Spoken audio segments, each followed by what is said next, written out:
Napoleon Bonaparte, by the time he was 40 years old, had conquered almost all of Europe. He then lost all of his power, then he gained it back, and then he lost it all again. He is the second most influential person to have ever lived behind Jesus Christ, according to Time magazine, and he's had over 100,000 books and scholarly articles written about him. Why is this important to you and I? It's important because in his life, there are so many lessons about decisiveness, about planning, about leadership, about conquering, about mindset, about how not to lead.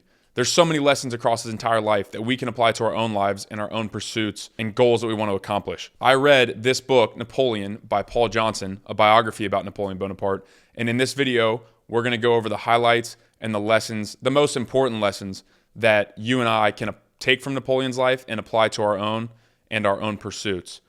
I hope you enjoy. Let's dive in.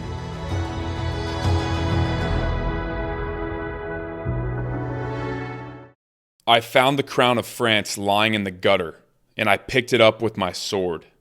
I was the revolution made man. Europe had to be reorganized. I tried to bring it under reason, not divine right. I offered kings the chance to evolve. They answered me with coalitions and war, so I gave them what they asked for. That is a quote from Emperor Napoleon Bonaparte while he was in exile on the island of St. Helena after he had been exiled and abdicated the throne. He would eventually die on that island in exile. But I think that quote gives you an idea of just who he was. It's a very good description of, or a good insight into the mind of Napoleon Bonaparte. He's a fascinating character. That's who we're going to be studying today. Self-made man in many ways from a small island off the coast of Italy in the Mediterranean called Corsica. Self-made man, opportunist to the highest degree, ended up becoming one of the most influential people in the history of the world. Time magazine, I believe, voted him number 2 behind Jesus, and I believe that he has more biographies or books written about him than any other figure in history besides Jesus. So 100% worth studying, worth learning from. I think there's two things. Number one, learning from the attributes and traits that got him to where he was so quickly, why he was so successful, studying those traits. Also studying the traits that led to his equally as quick and precipitous downfall. Before we get into the book, I'm going to read a handful of other descriptions by contemporaries of his time, biographers, and other authors. I think these will be a good place to start. They will give us a good idea of how people perceived Napoleon and what he was like as a person. The first is from Chateaubriand, French writer and political opponent of Napoleon. This man, born in the dregs of a revolution, passed over the ruins of a republic and climbed to an empire on the corpses of liberty. He had the mind of a legislator, the soul of a conqueror, and the heart of a tyrant. He had in his glance the lightning of destiny, and in his voice the command of armies. No one could escape the force of his presence. He was a Caesar who read Rousseau, a Machiavelli who quoted Voltaire. He burned like a meteor across the European sky, terrifying in brilliance, and yet ultimately destined to fail. Another one from Madame de Remusat. However you say that, I'm not French, so forgive me. This is a lady that I guess knew Josephine, who was the empress, was Napoleon's wife. His conversation was a monologue. He could not listen. He needed to dominate every room, every conversation, as he did every battlefield. He was often moody and suspicious, and yet he could, when he chose, be the most charming man in Europe. But even his charm was a tool, a means of conquest. I do not believe he ever truly loved anyone, perhaps only himself or glory. But we all followed him, for there was no resisting him. This is from Andrew Roberts, who wrote a biography of Napoleon called Napoleon: A Life.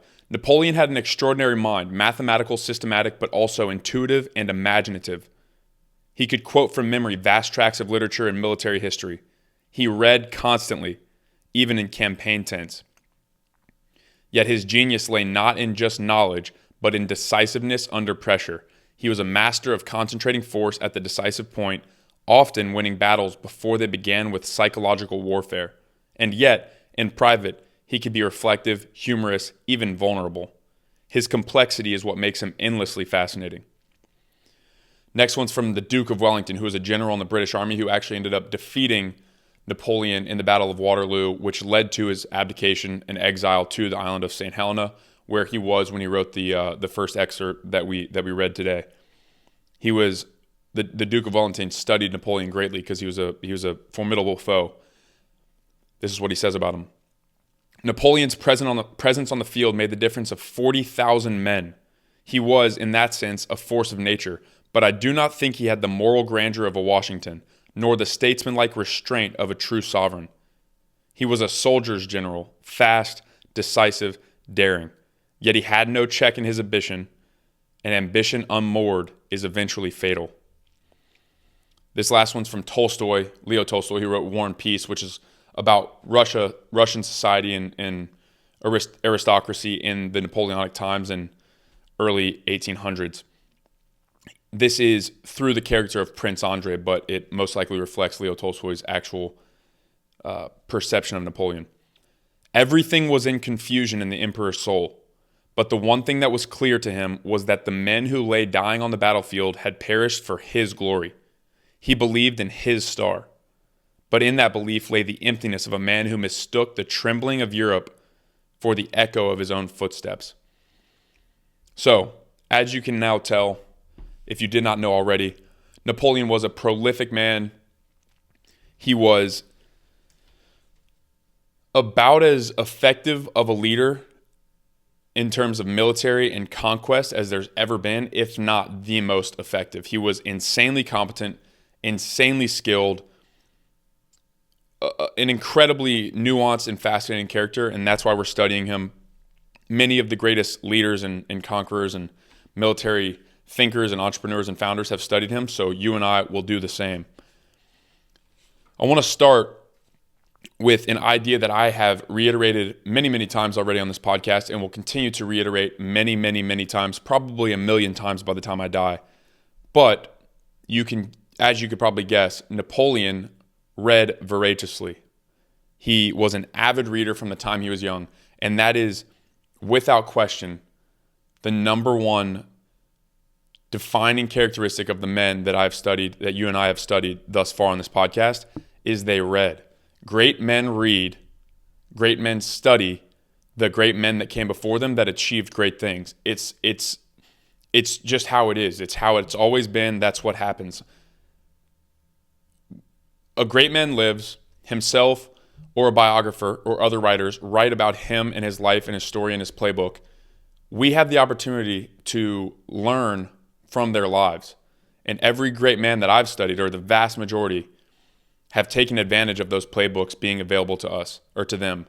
And I think you and myself would be failing ourselves and our families and our bloodlines and our communities and our nations if we do not read. If we do not pick up books and read about people, specifically men who have done things similar to what we want to do, who have led people, who have built businesses, who have conquered, who have overcome, who have invented things. If we do not study those men, I think that we are failing ourselves and we are not going to reach our full potential. That is the entire reason, really, for this podcast, for me reading these books and then relaying what I find to you in hopes that you pick up the book and read it. It's just how it is. Great men read about great men that came before them, and that's largely why they become great men. Okay. Point number 2, destiny. Napoleon believed in destiny. He believed that there was a destiny that he was playing an active part in. He believed that his will, his actions, his decisiveness, his brain, his arms, his body, his being played a part in. He believed that there was destiny, but it was not some passive destiny. He was not a passive participant, but rather an active creator and co-creator of that destiny. He believed in it, and that's very important because he believed in that from a young age. As I mentioned, he grew up in Corsica. He was not aristocratic in the larger sense. He didn't grow up in France, in Paris, with some aristocratic family with a clear line to power, a clear line to fame and status and wealth. Grew up in a small island that was not even really, like, it wasn't a crown jewel of France. It was kind of like an afterthought in many ways. I believe he actually, it's an Italian it was an Italian island, and the French took over, I believe. So I think he spoke Italian when he first grew up. His name was Italian, and he notoriously spoke with a strange French accent for most of his life, for all of his life, really. But one thing to note about him as a young age, he read, but he was also extremely attentive. He was very good at mathematics, and you knew that. He cultivated that skill. And from the time he went to military school, then he got a military post. From the time that he got his first military post, he was extremely attentive to details that others thought were unimportant. Perhaps his most valuable resource or his most valuable skill was corralling and focusing the full force of his attention on a particular point or problem. He used this on the battlefield. He used this in leadership. But I'm gonna relay something from the book. Bonaparte began to pay constant attention to the role of calculation in war. Distances to be covered, speed and route of march, quantities of supplies and animals, and the vehicles required for their transport, rates at which ammunition was used in varying engagements, replacement rates of men and animals, wastage figures from disease, battle, and desertion, all of the elements of 18th century military logistics. Later in the page, asked how long it would take to get a siege train from the French fortress of Verdun to the outskirts of Vienna, most officers of the day would shrug bewildered shoulders or make a wild guess. Bonaparte would consult a map and give the answer in exact days and hours. And so the lesson there is, number one, his attention. He understood how to leverage and focus the full force of his attention on the problem at hand. The second point there, which is more of a result of his attention, his use of his attention, was his competence. He was exceedingly competent at what he did. He started as an artillery officer. He became very quickly an insanely competent artillery officer, and then basically just used the opportunities that he got as artillery officer, took advantage of those opportunities, got more opportunities, and the rest is history. Again, this is going to be a reiterated idea. I'll say it probably 3 more times this podcast. You need to be reading. You need to be writing. It is a prerequisite of greatness to read and write. I believe that wholeheartedly, and it's evidenced by the men that you and I have studied and that I've studied. He was a voracious reader and a voracious writer. To the book, he tried to educate himself by intensive reading, as the young Winston Churchill was to do during his Indian service. So when he was in the military, a lot of these guys would drink or goof off or play cards or whatnot. Napoleon would read. He read Plato's Republic, Buffton's Historique Naturelle, Rousseau and Voltaire, James McPherson, Ossian Works, those Bibles of the early Romantics, various histories and biographies, a volume in English history. The list goes on. He read all the time. He had a wide variety of reading topics that he liked to read. He was very well read, very well versed in history and military tactics. You have to be reading. You and I have to read. It has to be a priority. If we want to be great, it has to be a priority. It's that simple.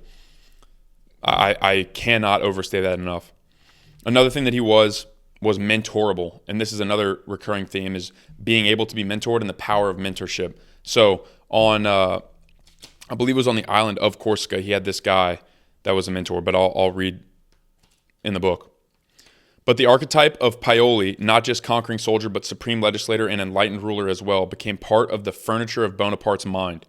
He was already seeking power, but the fate of Corsica enabled him to give a purpose to power. Winning a battle, a campaign, a war was not to an end in and of itself, but an opportunity to impose a new order on the old corrupt and inefficient systems. He was to be a Paoli for all Europe, built in an incomparably larger mold and operating on a continental, perhaps a world scale, for the better governance of mankind. He did not realize, and perhaps he never realized, that there was a fundamental contradiction in this vision. Whereas Paoli, acting on behalf of the Corsicans themselves, was a mere liberator who then legislated with their consent, Bonaparte, with his overarching scheme for Europe, was not so much a liberator as a conqueror, and the violence of the conquest was incompatible with the idealism planned for the subsequent government, which thus became mere occupation by force, unjust and cruel. So, a little bit of insight into his ruling and how he was as a ruler, but also he used the archetype of Paoli, the guy who led the island that he was born on, Corsica, and he learned from that. He I don't know if he was a direct mentee, but he used Paoli's sort of example as a form of mentorship or mentor. Another thing to note, he actually wanted to be like a pilot in the Navy, in the British Navy, I believe, as a young man. It's not like he had this grand vision of conquering all of the world from an early age, or at least he didn't explicitly state it or write about it. So that begs the question that he might have been the most successful opportunist of all time in terms of where he started to where he ended. Because what really happened was a little setting of the scene is the Revolutionary War. The revolution happened in France, which was just an insanely chaotic time. They were basically upsetting the existing monarchy and the ruling classes, and it left this void, this sort of abyss, this vacuum that was waiting to be filled, and Napoleon happened to be the right man at the right time in the right place, and he took advantage of opportunity. And then, as David Sinner says all the time on Founders Podcast, opportunity leads to opportunity. Opportunity well handled leads to more opportunity. Napoleon, he embodied that idea. Here's another thing. Alexander Hamilton, who was a founding father of America, who friend of mine, Ben Wilson, who hosts the How to Take Over the World podcast, thinks he might have been actually the most fundamental of the founding fathers. This is just a short little note. The similarities between Alexander Hamilton and Napoleon are actually insanely striking. Alexander Hamilton likely was the Napoleon, or would have been the Napoleon of America, but here's a couple of their similarities. As I mentioned, Napoleon was born in Corsica, a small island off the coast of the mainland. Alexander Hamilton was born in a Caribbean island off the coast of America. Alexander Hamilton was short and ginger. Napoleon was short and ginger. They both had conquering mentalities. They were pro expansion, you could say. And they both came to notoriety, or at least in part, due to writing content. Alexander Hamilton, as far as I understand it, wrote some pamphlets or some essays as a very young man under an anonymous pseudonym, because people would not give his writings the time of day if they realized how young he was. But those articles did very well. They actually ended up getting him like a spot in a prestigious school, or basically allowed him to escape the island or get to the mainland and become a prominent figure. Napoleon wrote a letter or an essay that was received very well in the French zeitgeist, that got his name into the realm of power. It got his name some status. He started lifting himself up because of that content being well received. His first real opportunity, was at Toulon, or whatever you could say. That was a battle. I believe it was being besieged. We're not going to get into the details. Paul Johnson does a really good job of kind of just going over the wave tops of these figures that he writes about, so he doesn't go into much detail, but to the book. In an inspired moment, the war commissioners in Paris sent him to Toulon. He arrived there on 16 September and at once recognized the artillery of the besieging forces. Within weeks, his decisiveness, professionalism, and integrity made him effectively the director of operations, though he was much junior in rank and age to the nominal commanders. So he gets in, he's so competent, they have no choice but to basically subjugate themselves to him and his decisions. Takes the lead, ends up acting very heroically and courageously. There's actually a little description. I lack words to list Bonaparte's merits: much science and equal intelligence, and perhaps even too much courage. He ends up risking his life. I believe he has a horse shot out from under them. The battle or the siege ends up being successful. He gets more notoriety, more fame. Once again, opportunity that was taken advantage of. Now he's going to get more opportunities. As I mentioned, he was an artillery officer, which artillery was like the big guns. It's like the cannons. And so one of his core things throughout his military his military campaigns and battles and reign, was the use of artillery as a primary way to break down the enemy's defenses. And the note is concentration of force. He believed, to the book, it embodied what was to become another Bonaparte principle: separating opponents and attacking them individually by driving between the armies of Austria and Savoy. So, as this was the first field battle for which Bonaparte was responsible, it is worth noting for its surprise, speed of attack, and point of attack from the rear, a favorite tactic of his where possible. So, the lesson there is solve one problem at a time, concentrate your forces on a particular problem. Obviously, you and I are not conquering, we're not fighting Austrian militaries, but in business, in life, in whatever domain it is, in jiu-jitsu, this is a good example I learned from a teacher of mine. if you're about to get submitted or if somebody's attacking you, you have to defend the attack before you can do anything else. So instead of trying to get 16 moves ahead while you're getting attacked, you solve that problem and then you go from there. Obviously, you want to have a strategy, but part of that strategy is to concentrate your forces on the problem at hand, on the singular problem at hand. Solve that problem, then go on to the next. What he would do is essentially try to divide. He would often fight with lower numbers and less force than opposing armies, but that allowed him to move extremely quickly, which is one of the defining characteristics of him as a leader and a military leader specifically.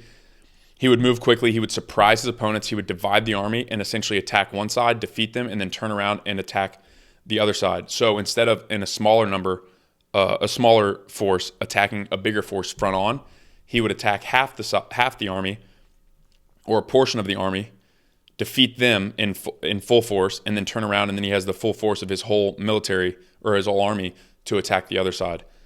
Major lesson in there for business and for life for us.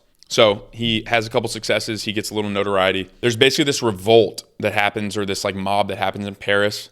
And he's one of the only people, I forget the logistics and they're not super important, but the details rather, but he ends up being like the only person that people can look to, or one of the main people that the royalty in Paris, or the leading parties in Paris can look to.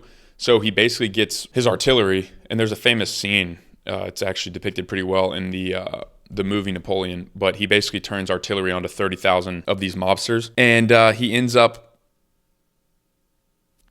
doing the job, as you can imagine. He used a specific type of shot that was more like a shotgun instead of these big cannonballs, and he basically, let's just say the mob was not very mob-like after he was done with them, and that also gained him notoriety because it was like, oh, he saved Paris, he saved us. So continues to climb, continues to take opportunity after opportunity, take advantage of them, and move up the ladder. There's a important note in one of the first quotes I mentioned. He was a soldier's general to the book.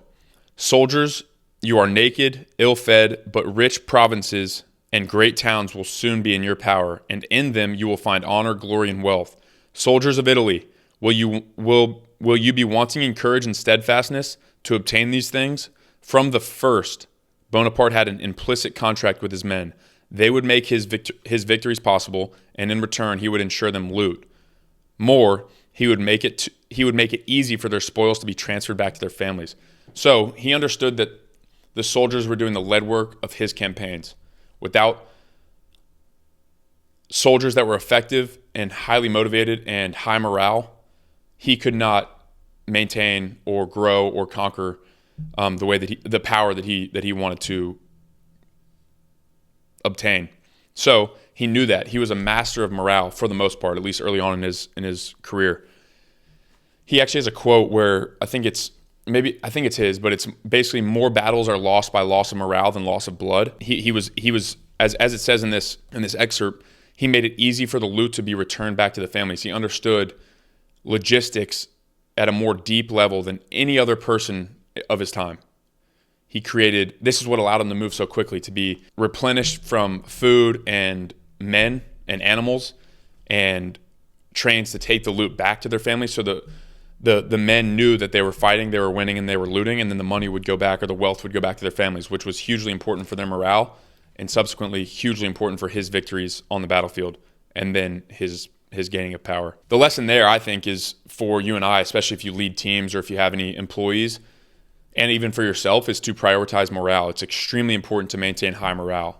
Without morale, you lose hope, and when you lose hope, bad things happen. You certainly don't win. One of the things that he utilized in a defining characteristic of his that I've already mentioned was the speed and velocity of action, which I'm reading a Jeff Bezos book right now, and very similar in that the velocity of action that Napoleon took was insane. They moved quickly, they made decisions quickly, and they acted quickly. So that's good for him because it gives him the opportunity to surprise opponents, and it gives his men things to do. Idle hands are the devil's playground, as I've said many times. His men were always on the move. They were always fighting. They were always conquering. They were always looting. So they had these things to look forward to, and they kind of carried that momentum. And on his rise, that was insanely beneficial because they moved so damn quickly. They surprised pretty much every army they fought, and their men got really rich. a lot of the men got really rich. As you can by now know, based on his level of competency in terms of logistics and calculations, he was entrenched in the details to a high degree. It ended up being like one of his downfalls because he sort of had an inability to delegate and he was very ineffective at that. But to the book, he is said to have remarked, "Europe is too small for me. I must go east." He calculated that with 30,000 French troops, he could raise another 30,000 mercenaries in Egypt. And with 50,000 camels and 150 cannon, he could be on the Indus within 4 months. He worked all this out down to the last round of ammunition and water canister. So here he is plotting entire campaigns across continents, and he worked it out to the last water canister and round of ammunition. Talk about being entrenched in the details. Hard to fail when you're that competent in the details of what you're doing. I talked about velocity of action and speed and efficiency. Part of his whole thing is he would conquer an area, he would set up new governments, and then he would move on. His thought was that these new governments would be beneficial, but as it said at the beginning, it was kind of just like completely contradictory to the new government, the idealistic government that he was hoping to create was just legitimately at odds with the way that the government was created by force. But he was extremely efficient. He was obsessed with efficiency. To the book. By immense good fortune, which Bonaparte continued to enjoy for many years yet, he escaped from Toulon without encountering the fleet of the Earl of St. Vincent and Lord Nelson, the two British admirals commanding in the Mediterranean. On 12 June, by a combination of threats and bribery, he persuaded the Knights of Malta to surrender their fortress and naval base. He then looted their treasury and ransacked the churches and convents on the island, annexed it to France, and gave it a new government, legal and religious code, and constitution, all in less than a week. He ransacked the churches and the covenants. He looted their treasury. He annexed the island to France. He gave it a new government, a new legal and religious code, and a new constitution in less than a week. Talk about like momentum and just taking advantage of momentum and just a ridiculously large volume and velocity of action. Major lesson. Massive action towards a goal brings about the goal. That's just how it is. You see that a lot nowadays with, as I'm reading about Jeff Bezos, like I said, just an insanely high volume and velocity of action. They made decisions, they acted, they made decisions, they acted, they iterated, so on and so forth until they had so much data and so much momentum that they were impossible to defeat. And that was the same for Napoleon and his army. He goes to Egypt, and this is the first example of him having a more meta view. I think he was in the book, they say that he was one of the first, if not the first, leaders to use widespread propaganda. He goes to Egypt, and to the book, I'll read a little bit. Lord Nelson, Horatio Nelson is one of the greatest military leaders in British history. He was a naval commander who was notorious for his bravery and competency. He was a legend in Britain. Nelson destroyed virtually the entire French fleet within the harbor of Alexandria. This left Bonaparte and his army marooned, and it persuaded Turkey to declare war. Bonaparte had other troubles. He received confirmation that Josephine was having an affair and responded by trying to enjoy the bays present of an 11-year-old virgin and a boy, which I don't know what that means, but maybe Napoleon was doing some stuff with little boys. I don't know, but that's a little sketch. Long story short, he gets routed in Egypt, and he actually ends up abandoning his men and basically going back to France, which was a common theme throughout his career. He would get into a tough spot, and then he would abandon his men, saying, I have pressing issues in Paris, I have to go. Nonetheless, almost inarguably, it was a defeat from a military perspective. The campaign did not go as he expected, but he used it he controlled the narrative. He was a master of propaganda, and he basically said it was like a cultural win, even though it really wasn't, but he basically just convinced everybody that it wasn't that bad of a loss, even though it was. And for some reason, people believed him. Some stuff happens. He goes back to Paris. All these things are going on with the revolution and the new government and all this stuff. He gets power. I believe he crowns himself like the first consul or he becomes the first consul, which is like the primary leader in the new government or something. And in a very famous act, he basically makes himself emperor. And when that happened in Europe back in the day, the Pope would travel and crown the new emperor as a sign of legitimacy. Napoleon, to the book. The Pope was present, having been kept waiting for hours in a freezing cathedral before being denied his real role in the ceremony, since Bonaparte himself took the crowns from their altar and placed them on his and Josephine's head. So he literally defied all tradition. This was another thing. He was pretty much anti-tradition in a large sense. He did not believe in the right way of doing things, quote, the right way of doing things or the way that things have always been done. He made his own rules and he acted accordingly.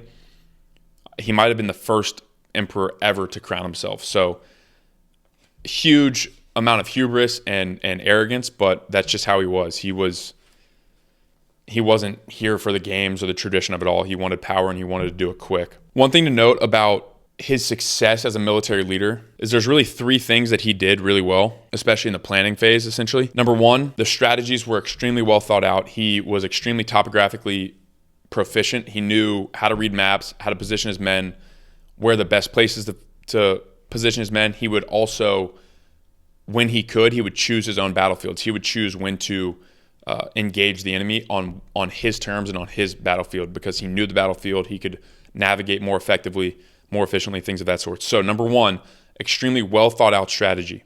Number two, clear orders and vision. He articulated what he wanted and he wrote clear orders for the most part to his subordinates that could be performed to his exacting standards. Number three was adaptability because obviously everybody's got a plan until they get hit in the mouth, as that old adage goes. You have this plan, you have these visions, but you have to be able to adapt, and he was good at that, at least early on in his career. So well thought out strategy, clear orders to subordinates, and a clear vision that's relayed to your men and your direct reports, and the ability to adapt when necessary, not being married to a plan to the point of basically tying a stone to your heel and jumping in the ocean. You have to be able to cut the rope and adapt on the fly, and he was able to do that early on in his career, and that's one of the reasons for his success. Later in the book, he talks about his three reasons for triumph, for success at a grand scale. This is specifically in relation to Austerlitz, which is his famous battle where it's largely considered like his most successful battle against the Prussians and the Russians, I believe, where if you've seen the scene in the new Napoleon movie, he basically completely surprises them. He completely tricks them and deceives them, absolutely routs them, kills a bunch of them, and a bunch of them retreat over a pond or a lake. And when he realizes that, he lets the artillery go and they end up breaking the ice, and then thousands of soldiers ended up dying from drowning in the water. To the book. This famous battle, generally regarded as Bonaparte's most brilliant victory, took place in atrocious winter conditions of cold, fog, frozen but treacherous ponds, snow, ice over rugged country that ranged from rocks to marsh. The combined Austrian and Russian strength was about 90,000 men with 280 guns. Bonaparte had 73,000 men and 139 guns, but his ruses persuaded the Allied command that he had no more than 40,000. So, this is extremely important. His cunning and his ability to use his mind and deception made his opponents think that they were going against a force with 50% of their total men and more than 50% of their total men and more than 50 or less than 50% of their total guns, which is like artillery, big guns. When in fact, his men were 33,000 numbered 33,000 more than the opponents realized. So he was deceptive, extremely cunning and strategic. They ended up surprising him, and as I mentioned, the battle ended up how I already said. So the three reasons that Johnson attributes to the success of this campaign and also to many of his campaigns and battles. Number one, unity of command, like the unity of his men, unity of the orders. Everybody had a very aligned vision. They knew what they were trying to do. The plan was thought out and it was articulated. Going back to the point that I just brought up about well delivered and concise and clear visions and orders. Number two, in poor conditions, orders frequently miscarried or were misunderstood or disobeyed. Both sides were affected by this, but the French much less so, since Bonaparte knew exactly what he was doing, and his only problem was getting his commanders to obey his orders quickly and in full. So he used the crappy conditions to his benefit because he had a streamlined, efficient, and clear order hierarchy. He already knew the full plan, so all he had to do was just articulate it to his subordinates, whereas the opponents did not have a very well-articulated plan. They didn't have unity of command. The third was efficiency. They acted extremely quick. That's the third reason for triumph. Extremely efficient. They moved very quickly. As I mentioned, that was a prominent principle of Napoleon's battlefield strategy is quick, decisive action. And so all these things ended up in him routing and defeating the enemy very handedly. The lesson there for me and for you is in a business or even in a family or in a group of friends or whatever it is, whatever endeavor you're embarking on with other people, it's very important to have a unity of vision and unity of direction. You need to be aligned. I think this is actually a lesson in friends. Like if your friends are going in a different way than you, like a categorically different direction, then you need new friends because they're not going to get you where you want to go. And that's okay. They might be going to a good place, but it's not where you want to go. You need to take stock in that and adjust your friend group. You need to have unity of the men that you're surrounded by. Napoleon would 100% agree with that, at least early in his career. Number two, the unity of orders. So that's like the unity of vision and actual, especially in a business context, what is actually needing to happen, who's doing it, and how are they doing it, making sure that's as clear and concise as possible. Winston Churchill, who we studied last week, master of that, especially in wartime in World War II. He was a master of clearly written, concise orders. We can glean a lot of value from that. We can take that advice and integrate it into our lives, with our businesses, with our friends, with our communications, in our relationships, whatever it is, making sure that our communications is concise, clear, and as unified as possible. The third is efficiency, making sure that we're making decisions quickly so that we can have that velocity of action and momentum that basically just overwhelms any competition. Huge lesson for us. Another thing that he did extremely well, he understood his weaknesses, which many times were number of men and number of guns and things of that sort. But he understood his strengths, and he understood how his strengths matched up with the weaknesses of his opponents. So you have a huge army. Say he's fighting an army of way more men and way more guns. That's great. That's more power for them. But with scale comes inefficiency. So they couldn't move as quickly. They couldn't make decisions as quickly. They couldn't relay information back to higher ups as quickly. Napoleon understood that as a weakness, and he countered that with his strength, which was speed of decision. So while the enemy's frantically moving around trying to decide where we go, how do we split up the army, what army goes where, what do we do, Napoleon's already made 16 decisions, and his men are already moving forward in a way that they didn't expect. So he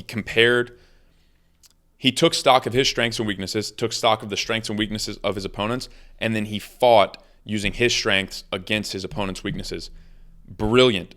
We can do that with business. I think there's actually a really profound lesson there, because I've spoke with somebody who's high up in retail, a massive retail company, and they mentioned how they have these smaller companies that are much quicker and much more adaptable to the market and to the market's needs. They're much more, they have a finger on the pulse of what's going on in the market, much more than this huge organization. And those smaller organizations are having a lot of success right now because of that. So something we can 100% implement is using our strengths against the enemy's weaknesses or competitors' weaknesses or whatever it may be. And particularly if you're a smaller operation in your business or whatever it is, being adaptable and efficient will 100% reap some serious benefits. So we've talked a lot about Napoleon as a military strategist, some of the skill sets that he had. Now we're going to get into a little bit about him as a leader and some of his shortcomings and what his personality was. To the book. Bonaparte was a man who, when he was in his cradle, had been given by the good fairy gifts beyond the imagination of most men, but she had denied him things that most people, however humble, take for granted: the ability to distinguish between truth and falsehood, or right and wrong. He was like incapable of delineating between right and wrong. He did not have that meter in his head. He only knew his glory, his destiny, and he would do anything to do that.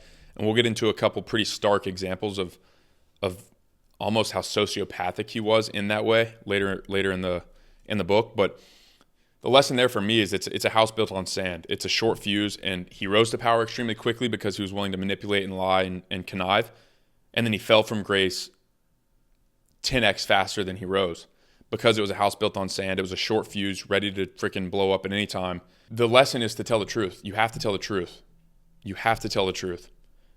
Nobody ever got away with anything. Nobody ever got away with telling a lie, ever. That's a little bit about his personality. We'll get into a little bit more about some manifestations of that sort of sociopathic tendency of his. An insight into how inept he was as an actual leader in a non-military way was the Louisiana Purchase, which you've heard of the state of Louisiana if you're in America.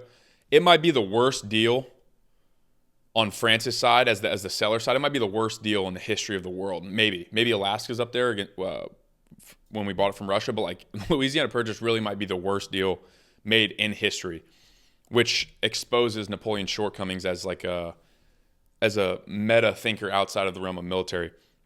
To the book. The Louisiana Purchase must rate as Bonaparte's greatest single failure of imagination.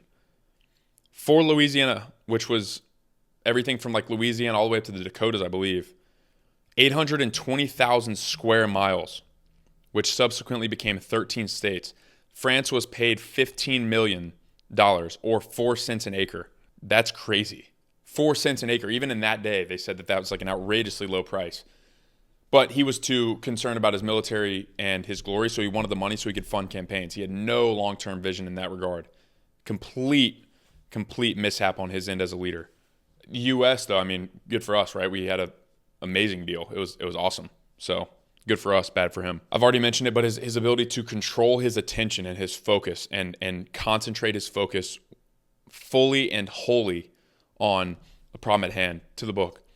What characterized him most of all was the force, flexibility, and constancy of his attention. He can work 18 hours at a stretch on one or on several subjects. I never saw him tired. I never found him lacking in inspiration, even when weary in body, nor when violently exercised, nor when angry. He had command of his attention. His attention did not have command of him. And I think Alex Ramosi talks about this. There's never been an easier time to be successful, but there's also never been an easier time to be distracted. And that's something that I've had to deal with, especially with my ADHD temperament. It's extremely easy to be distracted by all the stimuli that we have these days with the phones, social media, all this stuff. It's also never been easier to be successful because we have damn near infinite opportunities. Napoleon was world class at concentrating on subjects that he wanted to learn about, on concentrating on problems that he wanted to solve. He would employ the entirety of his focus on specific issues, and that was a superpower of his. Something that we can all cultivate, though, as well. It's a skill that we can learn, in my opinion, and that's definitely something that I am in the process of learning. Okay, so I mentioned he was kind of a sociopath, maybe not even kind of. To the book. This is from somebody in those days. He regards a human being like a fact or a thing, never as an equal person like himself. He neither hates nor loves. The force of his will resides in the imperturbable calculations of his egotism. He is a chess master whose opponents happen to be the rest of humanity. Neither pity nor attraction nor religion nor attachment would ever divert him from his ends. I felt in his soul cold steel. I felt in his mind a deep irony against which nothing great or good, even his own destiny, was proof. For he despised the nation he intended to govern, and no spark of enthusiasm was mingled with his desire to astound the human race. So he didn't perceive human beings as like equals. He just basically used them as means to an end. And that leads to another quote, which is pretty insane. To the book. Metternich, shaken by the emperor's lack of realism, asked him if he really wanted peace. Context. This is in the time where they're starting to negotiate peace with other nations and things of that sort, other coalitions. Metternich, shaken by the emperor's lack of realism, asked him if he really wanted peace. Did not the lives of men matter to him? Bonaparte told him that rather than accept such dishonorable terms, he would gladly sacrifice 1,000,000. Metternich replied, "Sire, you are a lost man." The interview ended. So he was probably a sociopath. He didn't really care about men at all. He basically viewed them as means to an end. He literally said, "I would gladly sacrifice 1,000,000,000," which is just an absolutely insane thing to say. He viewed them as facts, and that's just how it was. One thing to know is, obviously, too much of anything is a bad thing, and he was gifted and cursed with his inability to listen to critics, or his lack of concern with critics. To the book. What he did not grasp, because he did not listen to his critics, was that in trying to conquer all of Europe, he was stirring up precisely the popular nationalism that had made revolutionary France so formidable in the first place. But that was now spreading through the continent. So he lived by the sword and he died by the sword. His gift was not giving a flying crap about what his critics were saying, and he lived by doing his own thing and following his, quote, destiny. But he also died by it, because in so doing, he also created the monster that ended up defeating him, essentially. He was trying to slay a monster, and in doing so, he basically gave birth to a monster that was more formidable than the monster he was slaying. And he ended up being exiled and basically died from that. So he gets egotistical, as you can imagine. He has a battle in Spain. He's starting to lose that battle against the British forces as well, and the Duke of Wellington that I already mentioned, who will show up later in the story as well. He ends up essentially defeating, it's like a long drawn out defeat of the French forces in Spain. At the same time, Napoleon takes a huge force to Russia because basically he wanted to marry the Tsar Alexander's, the leader of Russia's, like niece or something, or sister, I don't know, but ends up getting denied. He takes it personally and he's like, well, screw you, I'm about to take over your whole country. That was a huge mistake. There's this old adage that he who chases two rabbits catches none. Napoleon was essentially having two battles on opposing sides of the continent, and you can imagine how hard that would be to logistically manage, right? That's insane, especially in the time where there was no phones or no email or Zoom. Like you have to write handwritten letters about orders and things like that. Yeah, so he takes this huge force to Russia. It's interesting because there's this, in Russia, I read War and Peace, and they talk about this a lot, but they call it General Winter.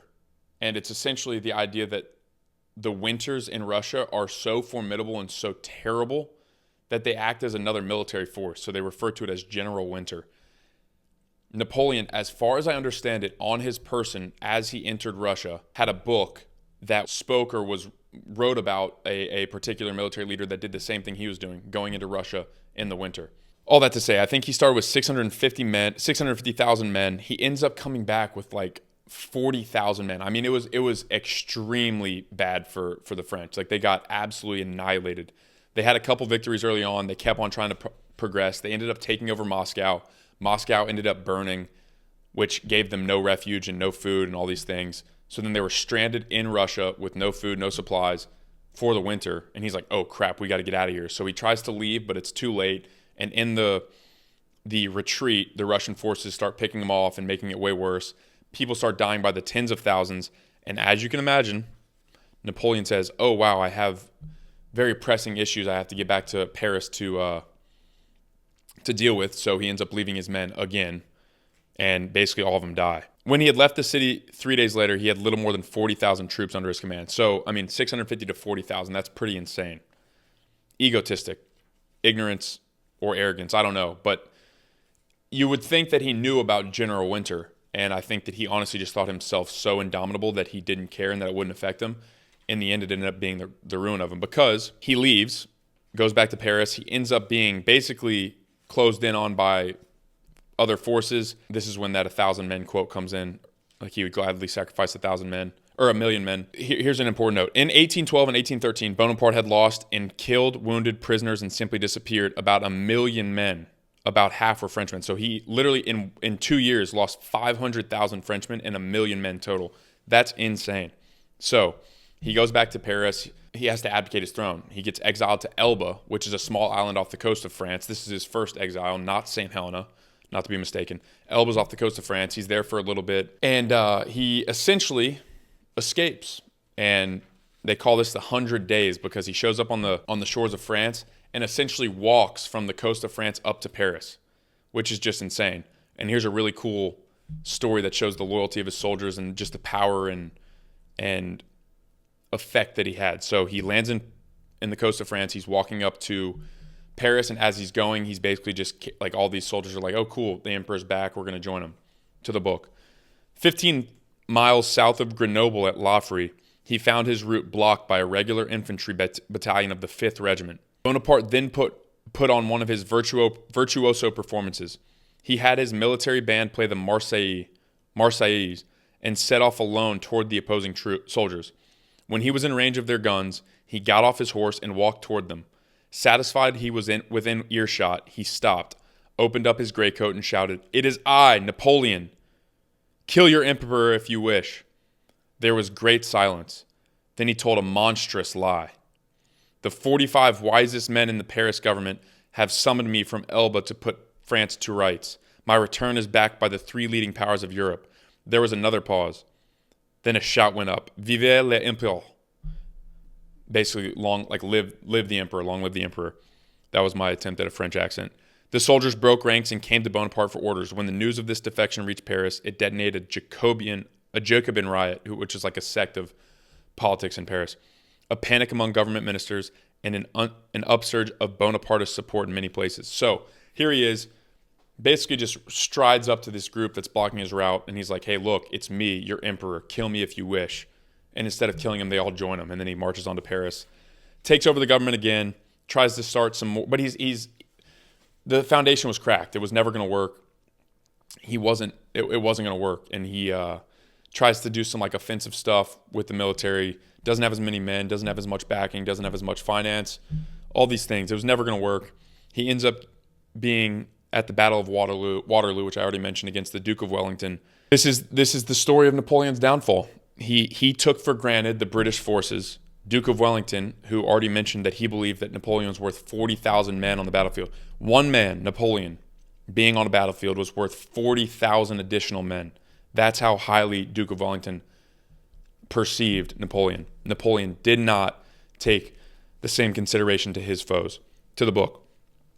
The delay suggests that Bonaparte was overconfident about the British. He ignored the advice of his marshals who had had the experience of facing British infantry, that they were extraordinarily obstinate in holding a defensive position. He also underrated Wellington as a tactical commander in battle. When Soult praised the Duke, Bonaparte replied, "That's because he has beaten you." Wellington did not make a comparable mistake in underrating Bonaparte. He thought him worth an extra 40,000 men. So the lesson there is not being overconfident, not being arrogant. He took no stake in the British infantry because Britain's navy was the formidable force of the world. They were like extremely powerful and competent. The infantry was not perceived the same way. Napoleon thought that he could just write them off and defeat them. Duke of Wellington did not think that same way about Napoleon. He thought very highly of Napoleon as a military leader, so he prepared accordingly and ends up destroying him in Waterloo. He gets defeated at Waterloo, has to abdicate power again, gets sent to this island of St. Helena in the middle of like the Atlantic Ocean, so practically no possibility of him escaping and taking over power again in France. He ends up dying there after like 6 years of stomach ulcers or whatever, or stomach cancer, who knows, but pretty awful life that he lived the last 6 years, or last handful of years. Here's a little note about this. This is just insane about the turmoil that he brought to Europe. The evidence then produced would have determined forever in the minds of reasonable people the degree of guilt he bore for events that had cost 4 or 5 million lives and immense loss of property. And the reason that that's important is because when he died and got exiled, they almost created like a Napoleonic legend. It's like people kind of just started forgetting about the evils that he perpetrated, and they started just pedestalizing him. They started almost like nostalgia, like, oh, you remember Napoleon. There was this upsurge of Napoleonic support and this perception of Napoleon as like a legendary figure for France as he died and as he was exiled. So instead of just killing him or whatever, they kind of like eradicated his memory, which then made people use their imagination and almost like birthed nostalgic memories for him as an emperor. So, which is just really interesting. One thing to note is, as far as I understand, when he died, like at the time of his death in St. Helena, he was annotating written documents about like Caesar's military exploits, Julius Caesar. And this is another core principle of the podcast. As I've mentioned, you have to read about great men if you want to be a great man. It's just how it is. Alexander the Great studied Achilles, Odysseus, other great figures of the past and of history. Julius Caesar studied Alexander the Great. Napoleon studied Julius Caesar. And many, many, many leaders since Napoleon have studied Napoleon. It's how it is. You have to read. You have to study the great men that come before you if you want to be a great man. That's it. I cannot overstate that enough. It is 100% the most glaring lesson I've learned from the books that you and I have studied thus far. I'll end it on this. We have to learn, again, the central lesson of history, that all forms of greatness, military and administrative, nation and empire building, are as nothing, indeed are perilous in the extreme, without a humble and contrite heart. And Napoleon did not have that. And that's why his fall from grace was so profoundly quick. And he rose to power, he gained power, he conquered, and then he was basically gone off the map like snap of the finger. He was an interesting guy. He lived an insane life. He conquered all of Europe most of Europe in a very short amount of time. He was extremely competent, extremely successful militarily, extremely prolific leader, but he did not have a humble heart, and he did not know right from wrong, and he did not prioritize the truth, either telling it or seeking it, and that led to his demise. I think there's many lessons that we can learn from him as it relates to his success and his rise, but there's also many lessons that we can learn from him about how to not live, about how to not operate, about how to not lead, because in the end, he fell. He was just like every other man. He didn't believe it, but he was just like every other man, and he fell and died the exact same. In fact, he died a worse death than most men, isolated, alone, separated from most of his family, most of his friends, his country, his soldiers, in a far-off island by himself, because he was not humble. He did not have a humble and contrite heart. So that's Paul Johnson's biography on Napoleon. We'll probably read and study more about Napoleon later on, but phenomenal book, extremely interesting character. I learned a lot about him, predominantly velocity of action, becoming excessively competent, and reading. Major lessons for sure. So you can buy the book. I've said this last week, but I like Paul Johnson's writing because they're very quick. So you have a huge amount of information about a guy like Napoleon's life that he summarizes or basically synthesizes into a short, digestible book. You could read this in 2 days if you really wanted to. If you want to get the book, there's a link in the description. It's an affiliate link to Amazon. No additional cost to you, but it will help support the podcast. So until next time,